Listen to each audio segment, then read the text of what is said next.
topic is homogeneous linear equations.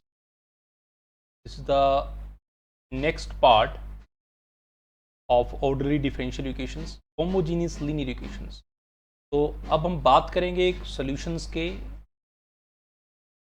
the homogeneous linear equation.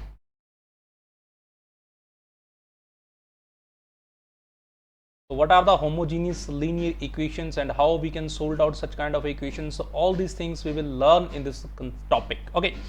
तो सबसे पहले बच्चों हमें ये समझना होगा कि जो होमोजीनियस इक्वेशंस होती हैं, होमोजीनियस लीनियर इक्वेशंस एक्चुअली होती किस फॉर्म में हैं, किस टाइप से हम होमोजीनियस लीनियर इक्वेशंस को लिख सकते हैं. तो लेट्स सी. मान लीजिए आपके पास कोई इक्वेशन कुछ इस तरीके से लिखी हुई है. मान लीजिए P naught is any kind of a constant I will take and X raise to power N. जितनी ही एक्स की पावर है उतना ही टाइप का डेरिवेटिव आपको मिलेगा, यानी कि उतना ही ऑर्डर का D N Y by D X raise to power N. Okay, plus यहाँ पे कोई और कॉफिशिएंट आ जाएगा, कोई और कांस्टेंट आ जाएगा, उसको मैं नाम देता हूँ मान लीजिए सॉरी P1 का. और x की जो पावर है मान लीजिए कम हो जाएगी. जैसे पावर x की कम होगी उतना ही डेरिवेटिव भी आपका कम होता चला जाएगा. D X raise D N minus one D X raise to power N minus one. And plus similarly यहाँ नया कांस्टेंट लिखेंगे और एक डेरिवेटिव और कम कर देंगे आप, like P N minus two and Y by में D X raise to power N minus two and so on. इस तरीके से आप चलते चले जाएंगे. लास्ट पे क्या बचेगा आपके पास पी एन और वाई, यानी कि डेरिवेटिव खत्म हो जाएगा. जीरो ऑर्डर का डेरिवेटिव, यानी कि बिल्कुल डेरिवेटिव के बिना आपके पास सिंपल वाई वाला फंक्शन बचेगा and is equal to X. तो ऐसी जितनी भी इक्वेशंस होती हैं दोस्तों उनको बोलते हैं लीनियर होमोजीनियस डिफरेंशियल इक्वेशन. अब कंसेप्ट ये है कि ऐसी डिफरेंशियल इक्वेशंस को हम सॉल्व कैसे करते हैं. तो आपको ध्यान जो रखना है ना वो ये है बच्चों कि ईच एंड एवरी इक्वेशंस में हम जो सब्स्टिट्यूट करने वाले, जो पार्ट सब्स्टिट्यूट करने वाले वो क्या होगा. तो एक्स एन, और जब भी आपके पास ऐसी टाइप की चीज़ मिलेगी X N and D N Y by में D X raise to power N, यानी कि यहाँ पे एक्स और उतना ही ऑर्डर का डेरिवेटिव हो, तो आप इसको लिखेंगे D and having d minus 1 and d minus 2 and as so on. और लास्ट टर्म देखिए क्या बन जाएगी d minus d minus n plus 1 and having 5. Okay, तो इसको आप अब देखो जितनी पावर आप n की लिखोगे उतनी वैल्यूज आपके पास उतनी ही टर्म्स आपके पास अपीयर होती जाएंगी. लाइक आपने x की वैल्यू 1 रखी है, 1 डेरिवेटिव का होगा तो n की वैल्यू को 1 सब्स्टिट्यूट कर दीजिए. आपने 2 लिखा है तो n की वैल्यू को 2 सब्स्टिट्यूट कर दीजिए. तो इस तरीके से आपके पास वैल्यू आती चली जाएंगी. Now let's see, I am just going to give you one example और उससे आपको बहुत सारी चीज़ें क्लियर हो जाएंगी. For example I am just एक सिंपल सा क्वेश्चन करते हैं. एक्स स्क्वायर और डी टू वाई अपॉन में D of X square and minus having 2y and is equal to X square and 1 by X. तो ये एक डिफरेंशियल इक्वेशन आपको गिवन है और आपको इसको सॉल्व करना है. तो सबसे पहले आपको रिकॉग्नाइज करना होगा क्या ये एक होमोजीनियस इक्वेशन है. बिल्कुल, मैंने कहा कि जितना ही x की पावर हो उतना ही टाइप का डेरिवेटिव इनटू में आ जाए तो समझ लीजिए कि होमोजीनियस इक्वेशन है मेरे दोस्तों. x नहीं है कोई डेरिवेटिव नहीं है, x की पावर 2 है तो 2 ऑर्डर का डेरिवेटिव है, 1 होता तो 1 ऑर्डर का डेरिवेटिव होता. तो ऐसी वाली इक्वेशंस को हम क्या मान के चलते हैं, ऐसी वाली इक्वेशंस को हम होमोजीनियस इक्वेशंस के नाम से जानते हैं. लॉजिक क्लियर है यहाँ तक. अब बच्चों करते क्या है, देखिए सबसे पहले आपको इसको समझना होगा कि आपके पास इस टाइप की जो इक्वेशंस गिवन है ना उसमें मैंने जो लास्ट पार्ट बताया कि x की power n D N X को d कैपिटल D की फॉर्म में आपको करना है. तो आप यहाँ पे पुट करते हैं दोस्तों, और हमेशा हर एक क्वेश्चन में यही पुट करना है कि x is equal to E raise to power x. बस इसको याद रख लीजिए, x is equal to E की पावर x को पुट करना है. Sorry, x is equal to E की पावर z, क्योंकि x को तो पुट ही कर रहे हैं. x इज इक्वल टू क्या पुट करेंगे, ई रेज टू पावर z. इसका मतलब आपको क्या मिल गया, जो z है वो क्या आ जाएगा, z इज इक्वल टू आ जाएगा log of x. Am I right. अगर x is equal to E की पावर z है तो z इज इक्वल टू क्या आएगा, log ऑफ x. दोनों तरफ log लीजिए, आपके पास वैल्यू आ जाएगी. और मैंने कहा था कि जो कैपिटल D होता है ना वो किसकी वैल्यू होगी, कैपिटल D होगा x इंटू डी बाय में dx. इसको कैपिटल D मानेंगे. अगर ये कैपिटल D है तो चलो अगली पार्ट में बताऊंगा. कैपिटल D है तो d अगर स्क्वायर आ जाएगा तो क्या करेंगे, क्यूब आ जाएगा तो क्या करेंगे. ठीक है, तो x और इसको मतलब क्या है, इसका मतलब है d बाय में dz, यानी कि आप पूरी इक्वेशंस को z में कन्वर्ट कर रहे हो. x को क्या पुट कर रहे हो, e की पावर z, तो z का मतलब होगा log x और कैपिटल D का मतलब होता है x and d by dx. तो जहां ये आ जाएगा वहां पे आप क्या लिखोगे डी। तो अब आपके माइंड में आएगा सर हमारा तो एक्स स्क्वायर वाला टर्म है, तो उसको क्या लिखेंगे, एक्स स्क्वायर और डी टू बाय में डी ऑफ एक्स स्क्वायर आ जाए तो आप लिखेंगे डी इंटू में डी माइनस वन। सिमिलरली अगर आपके पास आ जाता X cube and D cube by में डी ऑफ एक्स स्क्वायर तो आप लिखते दोस्तों D into D minus one into D minus two and as so on. इस तरीके से ही आप चलते रहेंगे, ठीक है। बट ये वाला पार्ट हमारे क्वेश्चन का नहीं है, ये मैंने आपको जर्नली बताया कि एक्स की डेरिवेटिव जैसे जैसे बढ़ते चले जाएंगे तो आपको डी को कैसे लिखना है। तो हमारा काम सिर्फ इतना है। तो हमारे पास ये वाली इक्वेशन थी 1। तो अगर मैं यहाँ पे लिखूं कि फ्रॉम इक्वेशन नंबर 1 तो what you can see X square D two Y point D X square, see X square D two Y point D X square. तो इसकी जगह पे क्या लिख सकते हो D into D minus one. तो इट मीन्स हमारे पास इक्वेशन बन गई D into D minus one. Okay, पहले वाली वैल्यू माइनस के 2 और इन दोनों के साथ कौन है y और इज इक्वल टू क्या है एक्स स्क्वायर। एक्स को क्या पुट किया e की पावर z, तो यहां पे लिखो e की पावर z और इस पूरे का स्क्वायर और plus 1 by E raise to power z।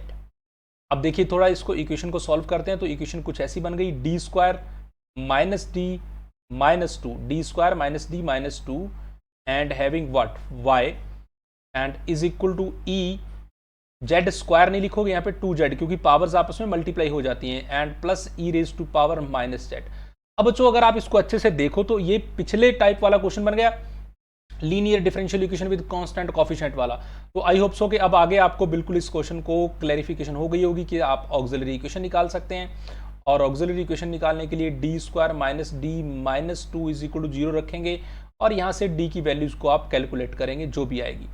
फिर आप निकालेंगे पी आई और पी आई निकालने का मेथड भी क्या है 1 बाय में इस पूरी इक्वेशन को लिखेंगे D square minus D minus two and into E raise to power Z. Okay sorry into E raise to power 2z और plus E raise to power minus Z. तो अब ये काम ऑलरेडी कर चुके हैं हम पिछले कुछ लेक्चर्स के अंदर, पी आई कैसे निकालते हैं, ऑक्सिलरी इक्वेशन कैसे निकालते हैं। तो इन दोनों को ऑक्सिलरी इक्वेशन यहाँ से निकाल दोगे, पी आई यहाँ से निकाल दोगे और general solution you know very well कि जर्नल सोल्यूशन क्या होता है दोस्तों, auxiliary equation plus particular integral. Concept clear हुआ? Any confusion, any problem? Okay, तो आपको जो कंसीडरेशन का पॉइंट है वो सिर्फ इतना है कि आपको यहां सब्स्टिट्यूट क्या करना है। तो चलिए एक और एग्जांपल से मैं आपको और कुछ चीजें क्लियर करने की कोशिश करता हूं दोस्तों। तो मान लीजिए आपके पास एक ऐसा क्वेश्चन है like X and D cube Y by में D of X square, sorry D X cube and plus D two Y upon में D of X square and is equal to 1 by X. तो अभी मैंने आपको बताया कि आपको क्या सब्स्टिट्यूट करना है, ठीक है। तो हर क्वेश्चन में ऐसा नहीं है कि सिर्फ इस क्वेश्चन में, हर क्वेश्चन में आपको यही काम करना है, ठीक है। तो जल्दी से क्या करेंगे, पुट करेंगे x is equal to what, x is equal to E की पावर z। तो z इज इक्वल टू क्या आ जाएगा, log of x and also you know that कि x into D by D X को क्या put करते हैं, कैपिटल D। तो अगर ये अब देखो यहाँ पे डबल डेरिवेटिव है, इसके साथ स्क्वायर नहीं है, इसके साथ क्यूब नहीं है, तो पहली बात तो इस इक्वेशन में ही प्रॉब्लम है। ये इक्वेशन कोई होमोजीनियस इक्वेशन नहीं लग रही, तो इसको आप थोड़ा सॉल्व कर लीजिए।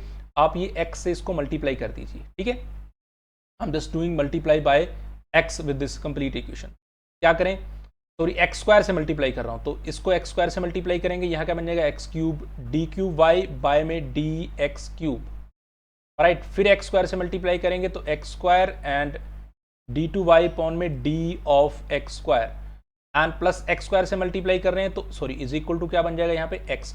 तो दोनों तरफ मैंने किससे मल्टीप्लाई कर दिया, एक्स स्क्वायर से मल्टीप्लाई कर दिया, इधर भी और इधर भी, नो प्रॉब्लम। क्योंकि ये होमोजीनियस नहीं इक्वेशन, जब तक होमोजीनियस इक्वेशन नहीं बनेगी तो तब तक हम ये काम नहीं कर सकते। अब मैं पुट कर सकता हूं, ठीक है। तो अब आपके पास क्या है, x को e की पावर z पुट करेंगे, x D by D x का मतलब कैपिटल D, तो X square D two by D X square का मतलब क्या आएगा, d into D minus one, और इसका मतलब d into D minus one into D minus to, क्योंकि ये क्यूबिक इक्वेशन है। तो ये इक्वेशन कुछ ऐसी दिखेगी आपको, d into D minus one into D minus two और plus d into D minus one and having y is equal to x, x का मतलब e raise to power z, क्योंकि हमने सब्स्टिट्यूट कर दिया। अब बच्चों आपको इसको ही, इस इक्वेशन को ही सॉल्व करना है और तो कुछ काम बचा नहीं है। क्योंकि यहाँ पे जहाँ जाने के बाद आपका क्वेश्चन ये वही बन जाता है जो हम ऑलरेडी कर चुके हैं, ठीक है, लास्ट वाले लेक्चर के अंदर। तो एक और एग्जाम्पल मैं आपको चलो जल्दी से करवा देता हूँ, और क्या प्रॉब्लम आपके लिए क्रिएट हो सकती है। तो like X square D two Y upon में डी ऑफ एक्स स्क्वायर। सबसे पहले आपको ये पहचानना होगा कि जो इक्वेशन है, क्या ये इक्वेशन एक होमोजीनियस इक्वेशन है या नहीं, क्योंकि जब तक इक्वेशन होमोजीनियस नहीं होगी, you could not solve out with the help of this kind of a method, ठीक है। तो पुट करने का मेथड आपको क्लियर है। सबसे पहले वही हम पुट करते हैं, x is equal to E की पावर z, ओके। बाकी आपको अब ये सेकेंड ऑर्डर का डेरिवेटिव है, यानी कि आपको पता लग गया कि यहाँ पे क्या आएगा sir, d into D minus one आएगा, माइनस के 2, और यहाँ पे क्या आएगा d, और माइनस के 4 इंटू में क्या आएगा y, और x की पावर 4 है तो e की पावर z, तो e की पावर 4z हो गया। अब आपके पास ऑक्सिलरी इक्वेशन बनाना इजी है। ऑक्सिलरी इक्वेशन कैसे बन जाएगी, ये इसी को सॉल्व कर लीजिए। ये बनेगा डी स्क्वायर माइनस के डी माइनस के 2d हो जाएंगे माइनस के 3d, और ये माइनस के 4, और इज इक्वल टू रख दीजिए 0 के, ओके। अब इस इक्वेशन को सॉल्व कर लीजिए, बड़े इजी से वेक्टर बन रहे हैं, तो फैक्टर बनाइए और इसको सॉल्व कर दीजिए, ठीक है। बाकी ये काम आई होप सो कि आपको auxiliary equation P I. But ध्यान देने वाली बात यह है कि जब ऑक्सिलरी इक्वेशन में आप कॉम्प्लीमेंट्री फंक्शन बनाओगे ना बच्चों, वो कॉम्प्लीमेंट्री फंक्शन में आपके जो यहाँ पे ई कांस्टेंट लिखो, लाइक c1, तो e की पावर जैसे z लिखोगे, प्लस c2 e की पावर मान लीजिए 2 रूट आया तो 2z लिखोगे यहाँ पे, ठीक है। यानी कि इसका सोल्यूशन z की फॉर्म में आएगा। बट एट द एंड जब आपको सोल्यूशन प्रोवाइड करना होगा तो आप z को रिप्लेस करोगे, और z का मतलब क्या होता है, log ऑफ x, ओके। या फिर आपको पता है e की पावर z का मतलब क्या है, x, तो यहाँ पे वापस e की पावर z की जगह पे क्या लिख दीजिए, x, e की पावर 2z की जगह पे क्या आ जाएगा, x स्क्वायर, यानी कि वापस आपको इसको x में कन्वर्ट करना है। ये इक्वेशन आपकी z के लिए, तो z के लिए सॉल्व होगी, बट जब z के लिए इक्वेशन बन जाएगी उसके बाद आपको सॉल्व करना है इसको x की फॉर्म में, ठीक है। तो